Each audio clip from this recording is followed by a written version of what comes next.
প্রিয় শিক্ষার্থীবৃন্দ, আশা করছি তোমরা যে যেখানে আছো সুস্থ আছো, নিরাপদ আছো।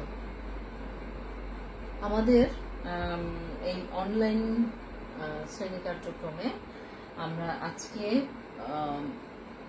সম্মান প্রথম বর্ষের শিক্ষার্থীদের জন্য বাংলা ভাষার ইতিহাস ও ব্যবহারিক বাংলা এই কোর্সটা থেকে আমরা ক্লাস নেব।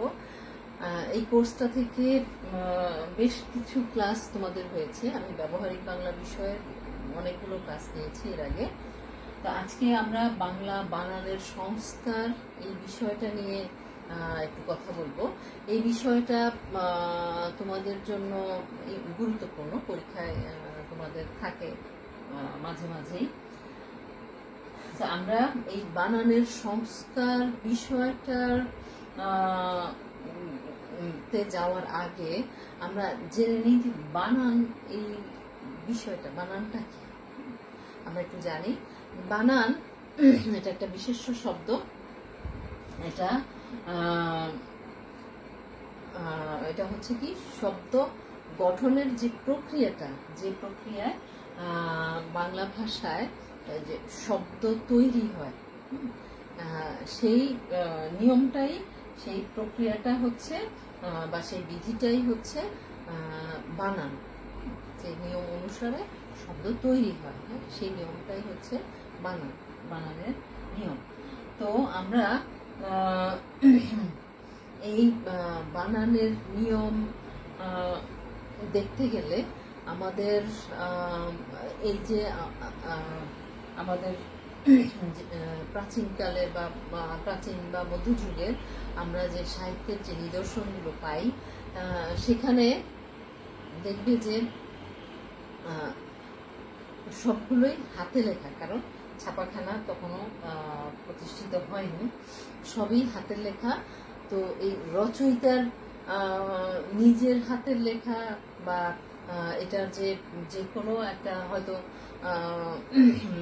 যে কোনো একটা কাব্যের, আমাদের প্রাচীন এবং মধ্যযুগের সব কিছুই ছিল কাব্যে লেখা। তোমরা হয়তো জানো যে এটা শুধু সাহিত্য চর্চার ক্ষেত্রেই নয়, যে কোনো কিছু লিখতে গেলে, যিনি হয়তো আয়ুর্বেদ শাস্ত্র নিয়ে কিছু লিখছেন, তিনিও কাব্যের আকারে লিখতেন।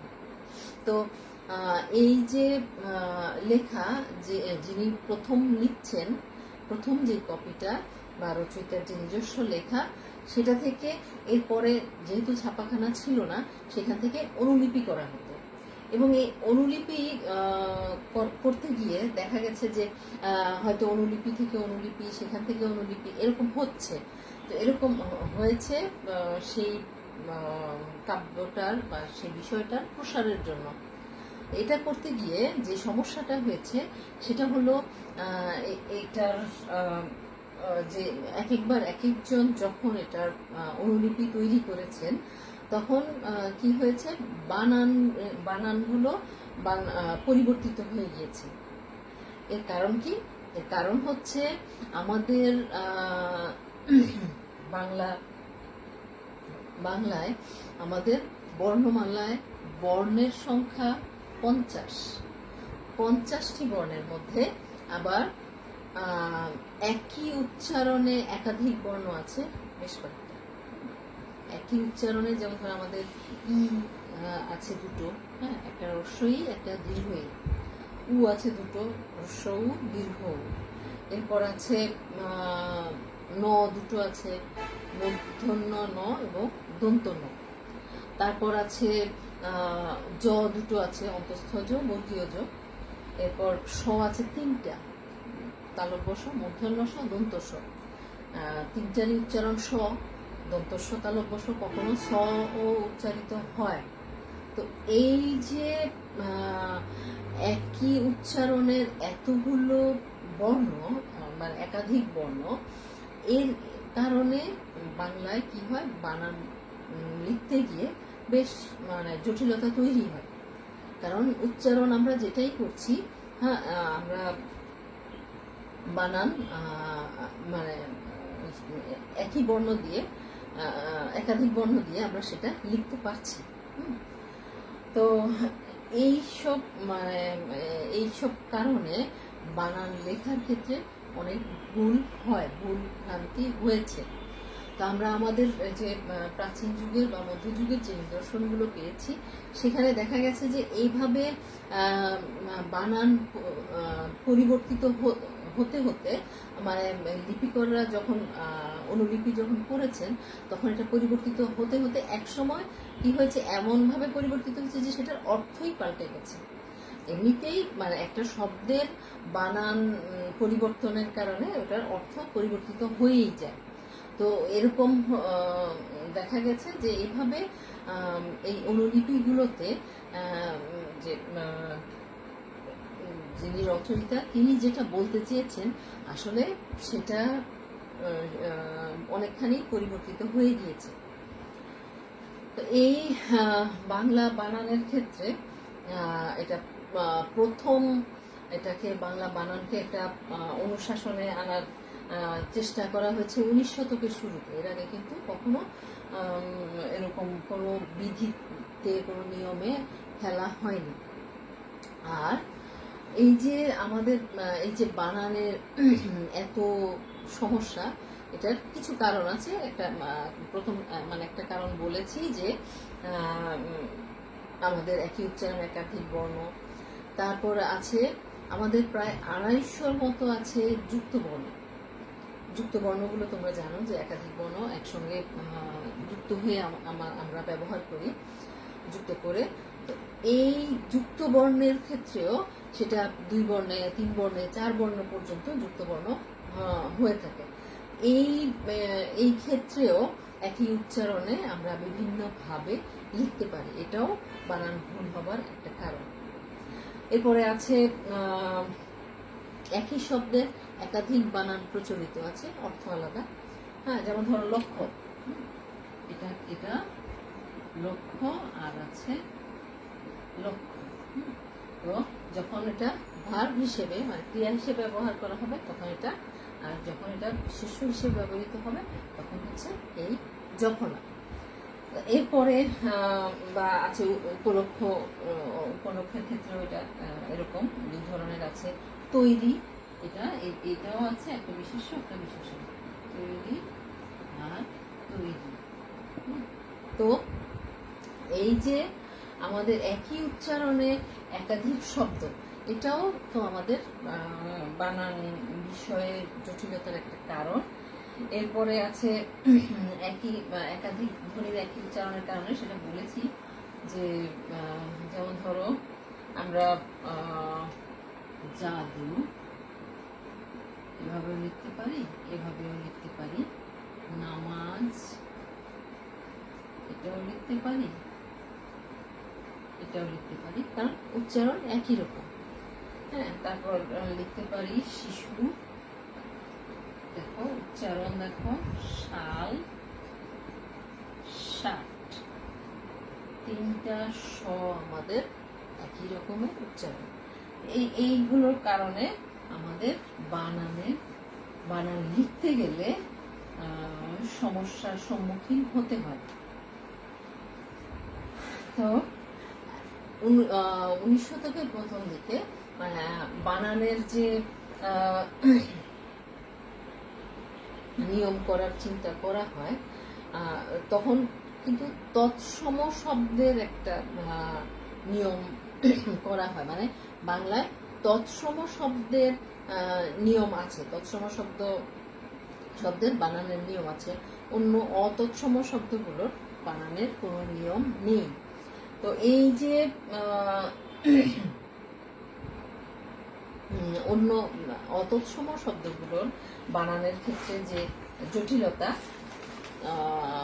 এখনো পর্যন্ত আছে, সেইগুলোকে কি মানে এই জটিলতাগুলো কাটিয়ে ওঠার জন্য বহুবার বহু পদক্ষেপ নেওয়া হয়েছে। হ্যাঁ, সেটা সেই 19 শতকের শুরু থেকে চলছে।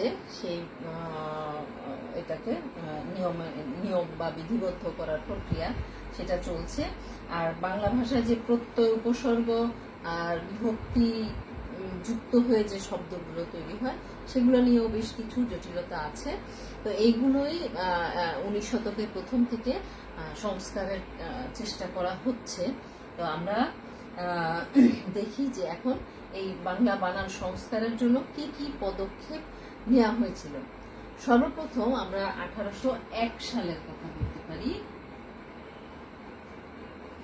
1801 সাল, 1801 সালে কি হয়েছে, ফোর্ট উইলিয়াম কলেজ প্রতিষ্ঠিত হয়েছে। তখন তোমরা জানো যে ইংরেজ শাসন 1857 সাল থেকে, তো 1757 সাল থেকে, তো 1801 সালে সেই ইংরেজ সিভিলিয়ানদের বাংলা শেখানোর জন্য 1801 সালে ফোর্ট উইলিয়াম কলেজ প্রতিষ্ঠিত হয়েছে। তো এই কলেজে যে বাংলা বিষয়ে যে পণ্ডিতেরা ছিলেন তারা বাংলা শব্দের বানানের একটা নিয়ম নির্ধারণ করেছেন। এই নিয়মগুলো আসলে সংস্কৃত ব্যাকরণের ছাঁচে তৈরি। বাংলা গদ্যের একেবারে শুরুর দিকের গদ্য তোমরা যদি লক্ষ্য করো দেখবে যে এত বেশি সংস্কৃত শব্দ সেখানে, মানে সংস্কৃতের চাদরে মোড়ানো ছিল তখনকার বাংলা গদ্য। তো এই যে নিয়মটা ফোর্ট উইলিয়াম কলেজের বাংলা বিষয়ের পণ্ডিতেরা নির্ধারণ করেছিলেন সেটাও সংস্কৃত ব্যাকরণের ছাঁচে রচিত হয়েছে। এরপরে হচ্ছে 1872 সাল। 1872 সালে একটা ঘটনা ঘটেছিল যেটা বাংলা বানানের ক্ষেত্রে, বাংলা বানান সংস্কারের ক্ষেত্রে উল্লেখযোগ্য। সেটা হচ্ছে ইংরেজ একজন সিভিলিয়ান ছিলেন, তার নাম জন বিমস। তিনি বাংলা ভাষাকে বা বাংলা বানানকে মানে একটা নিয়মে ফেলার জন্য একটা সভা আহ্বান করেছিলেন, বা আহ্বান করা মানে প্রস্তাব করেছেন একটা সভা করা হোক। তো এটার প্রেক্ষিতে 1893 সালে কি হয়েছে, 1893 সালে প্রতিষ্ঠিত হয়েছে the Bengal academy of literature. Bengal academy of literature এটা প্রতিষ্ঠিত হয়েছে ওই ওনার যে প্রস্তাব সেই প্রস্তাবের প্রেক্ষিতে। এই যে the Bengal academy of literature এটা পরবর্তীকালে বাংলা সাহিত্য পরিষদ হিসেবে খ্যাত হয়, এবং এই বাংলা পরিভাষা নির্মাণ, বাংলা শব্দকোষ তৈরি বা ব্যাকরণ তৈরিতে এই পরিষদের, বাংলা ভাষা পরিষদের, বাংলা সাহিত্য পরিষদের বিশেষ ভূমিকা ছিল। এটা গেল 1872 সাল। এরপরে আমরা যাই, এরপরে 1935 সাল।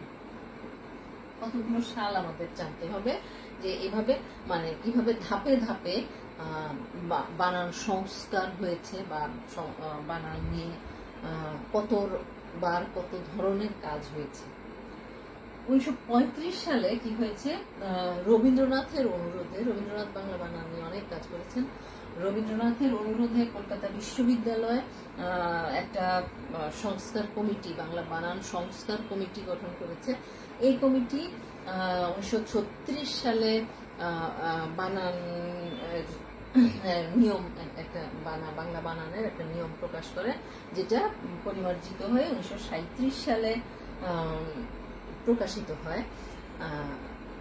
তো এই বানানের এই নিয়মগুলো আসলে মানে বিজ্ঞান সমাজে খুব একটা জনপ্রিয়তা পায়নি, মানে খুব একটা গ্রহণযোগ্য হয়নি এই কলকাতা বিশ্ববিদ্যালয়ের কমিটির বানানের নিয়ম। এরপরে 1958 সাল,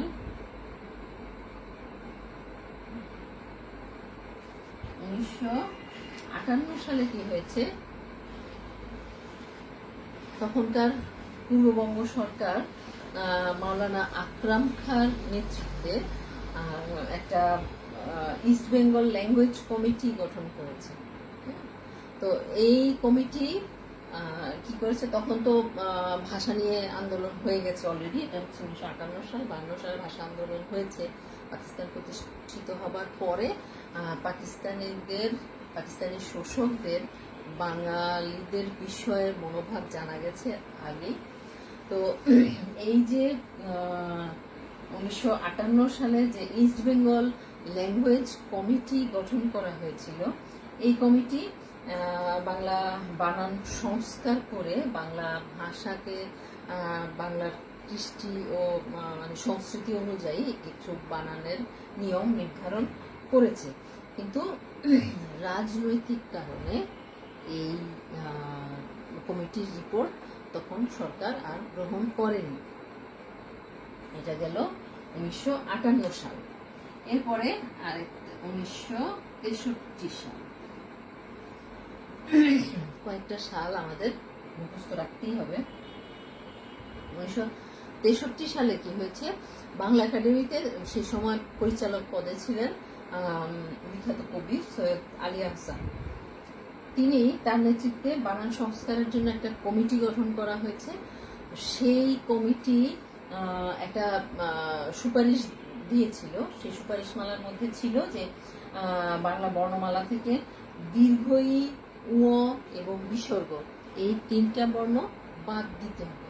তারা বলেছিলেন যে দীর্ঘ ই, উ এবং বিসর্গ বাংলা বর্ণমালা থেকে বাদ দেওয়া যায়, আর বাদ দিলে বানানে তেমন কোনো অসুবিধা হবে না, তেমন কোনো সমস্যা হবে না।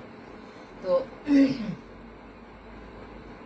এটাও বুঝতেই পারছো গৃহীত হয়নি, এখনো পর্যন্ত এগুলো আছে। এরপরে 1967 সাল। 1967 সালে ডক্টর মোহাম্মদ শহীদুল্লাহ তখন ঢাকা বিশ্ববিদ্যালয়ের বাংলা বিভাগের অধ্যাপক।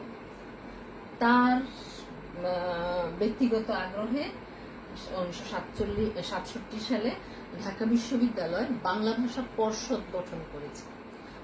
তো এই এটা হচ্ছে ভাষা শিক্ষা পর্ষদ গঠন করেছে। তো এই পর্ষদ কি করেছে, এটা মানে সংস্কারের জন্য বাংলা বানান সংস্কার করে একটা রিপোর্ট দিয়েছে। তো সেই রিপোর্টও আসলে তেমন কাজে আসেনি। এরপরে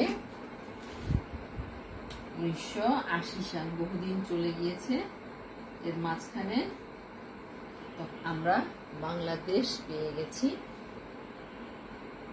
সেই সময় 1980 সালে কলকাতা বিশ্ববিদ্যালয় বাংলা বানানের নিয়ম সমিতি তৈরি করে।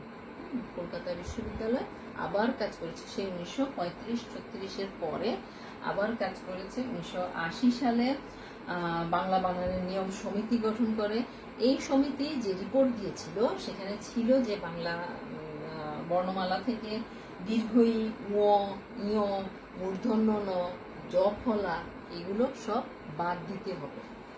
তো বুঝতে পারছো যে এগুলো এই তাদের এই প্রচেষ্টা, তাদের এই প্রয়াস আসলে সফল হয়নি।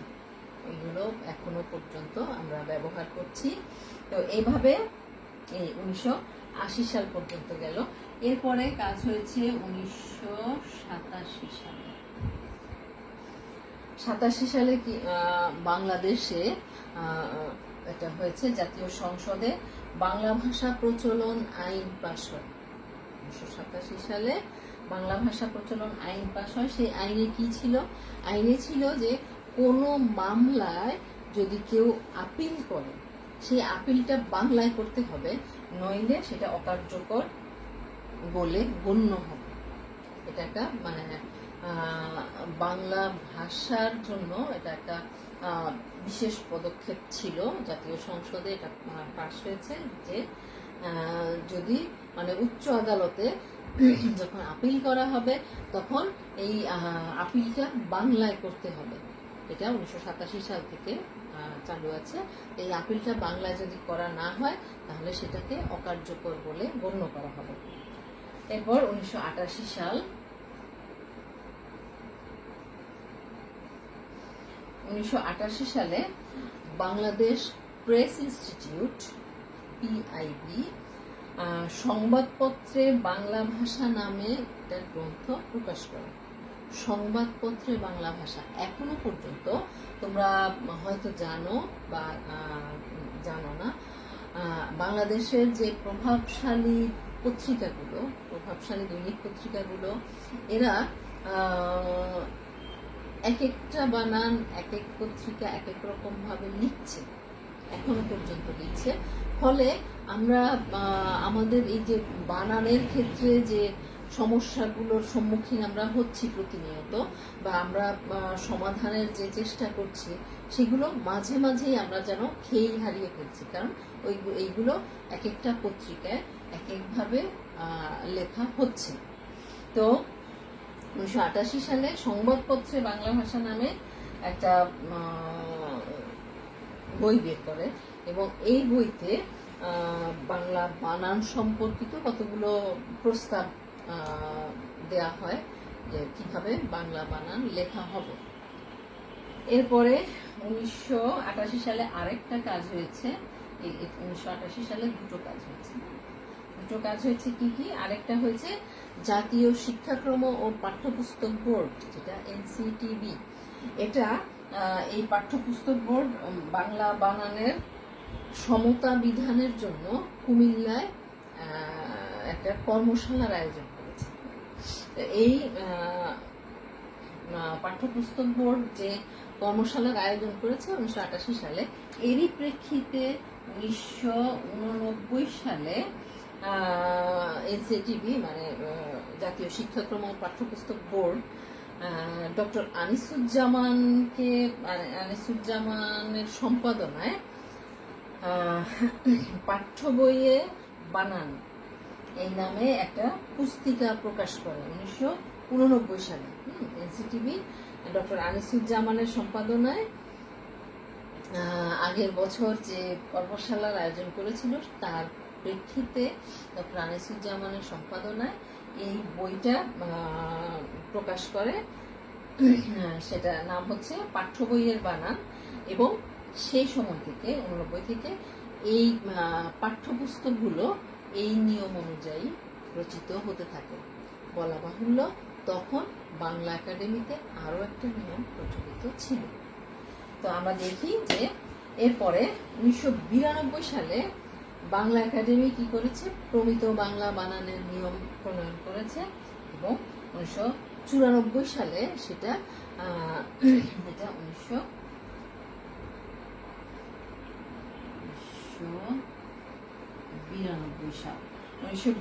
সালে বাংলা একাডেমি প্রমিত বাংলা বানানের নিয়ম প্রণয়ন করে, এবং প্রমিত বাংলা বানানের নিয়ম তোমাদের ক্লাস আমি নিয়েছি।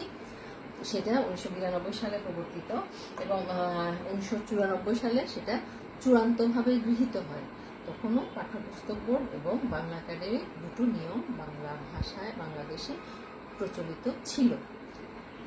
এরপরে আমরা দেখি এরপরে কি হয়েছে। 2012 সালে বাংলা একাডেমি প্রমিত বাংলা বানানের নিয়মের ধারাবাহিকতায় এটা হলো প্রমিত বাংলা বানানের সর্বশেষ সংস্করণ, পরিমার্জিত সংস্করণ প্রকাশ করে, এবং তখন থেকে একটা সরকার একটা নিয়ম জারি করেন যে বাংলা একাডেমির এই প্রমিত বাংলা বানানের নিয়ম সর্বক্ষেত্রে প্রযোজ্য হবে, পাঠ্যপুস্তক বোর্ডের আলাদা কোনো নিয়ম আর থাকবে না। তো তখন থেকে মোটামুটি বাংলাদেশে একটা বানানগুলো, তারপরেও সব আসেনি, তবে বানানগুলো একটা নিয়মের মধ্যে এসেছে। তো এই নিয়মটাই হচ্ছে বাংলা বানানের ক্ষেত্রে সর্বশেষ সিদ্ধান্ত বা সর্বশেষ মানদণ্ড। এটা 2012 সালে। এরপরে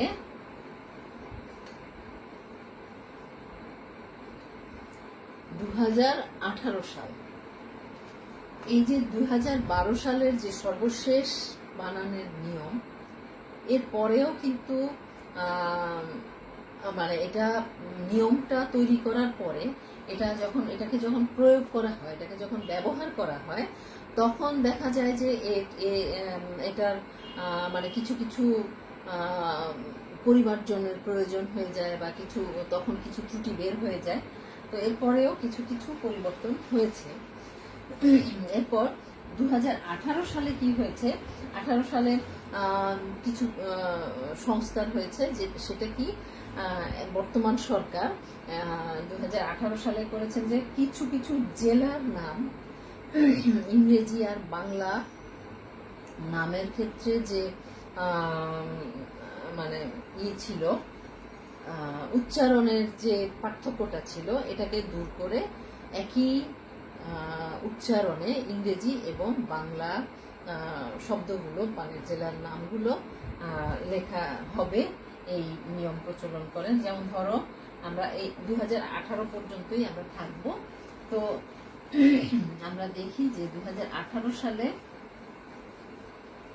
কেমন পরিবর্তন হয়েছিল। যেমন ধরো আমরা আগে লিখেছি কুমিল্লা, তো এটা হয়ে গিয়েছে এখন, মানে আমরা লিখেছি ও দিয়ে না, এখন হয়েছে এটা ইউ দিয়ে। তারপর আমরা লিখতাম চিটাগং,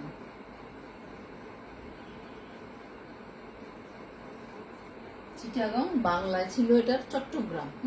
তো সেটাকে আমরা এখন করা হয়েছে এটা চট্টগ্রাম।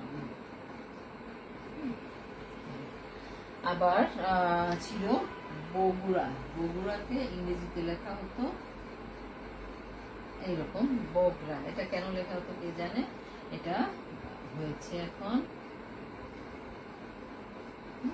বগুড়া।